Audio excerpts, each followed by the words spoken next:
ऊपर बने हुए चित्र को देखें। यह किसी पाठशाला का प्रतीत होता है।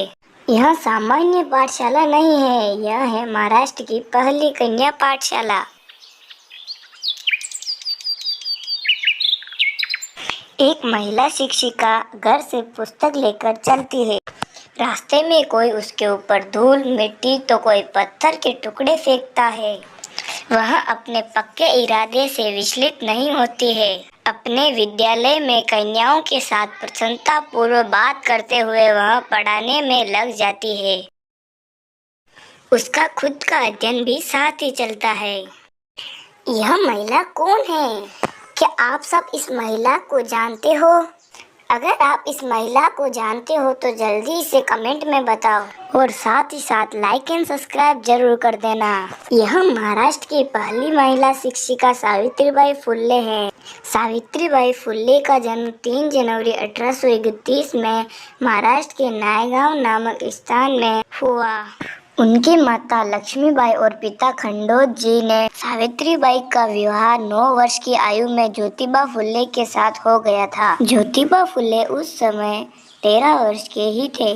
वह स्त्री शिक्षा के प्रबल समर्थ थे, इसलिए सावित्री के मन में स्थिर पढ़ने की इच्छा और प्रबल हो गई। इसके बाद उन्होंने मन में भी अंग्रेजी भाषा का अध्ययन किया। 1848 ईस्वी में सावित्रीबाई ने ज्योतिबा फुले के साथ मिलकर पुणे में बालिकाओं के लिए पहला विद्यालय शुरू किया। सावित्रीबाई फुले उस समय केवल 17 वर्ष की ही थी। 1851 ईस्वी में छुआछूत के कारण तिरस्कृत समुदाय की बालिकाओं के लिए उन्होंने अलग से विद्यालय प्रारंभ किया। सामाजिक कुरीतियों का सावित्री ने खुलकर विरोध किया। विधवाओं के सिर मूंदने की परंपराओं को दूर करने के लिए वह नाइयों से मिली। फलस्वरूप कुछ नाइयों ने इस रीति रिवाज को अपनी सहभागिताओं को त्याग दिया। एक बार सावित्री ने रास्ते में देखा कि कुएं के पास फटे पुराने कपड़े पहने कुछ निम्न जाति के नागरिक पानी पीने के लिए मांग रहे थे। उच्च वर्गीयों ने उनका मजाक उड़ाते हुए उन्हें कुएं से पानी निकालने के लिए मना कर दिया। सावित्री यह अपमान सहन न कर पाई। वह उन स्त्रियों को अपने घर ले गई। वहां पर तालाब दिखाते हुए बोली कि जितनी इच्छा हो उतना जल ले जाओ। यह तालाब सार्वजनिक है, इससे पानी ले जाने के लिए कोई जाति बंधन नहीं है। उनके द्वारा मनुष्यों की समानता और आजादी के पक्ष में हमेशा समर्थन किया। सावित्रीबाई फुले ने अनेक संस्थानों में महत्वपूर्ण योगदान दिया, जैसे महिला सेवा मंडल, शिशु हत्या प्रतिबंध गृह, बालिकाओं के लिए अनेक विद्यालय को खोला गया।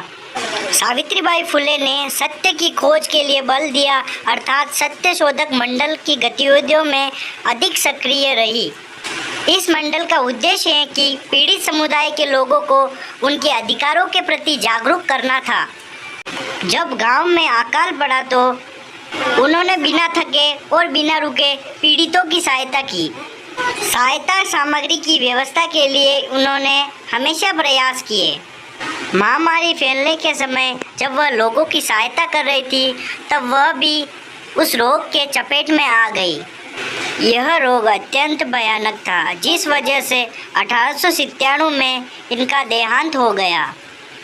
साहित्य रचनाओं की दृष्टि में भी सावित्रीबाई बहुत महान हैं।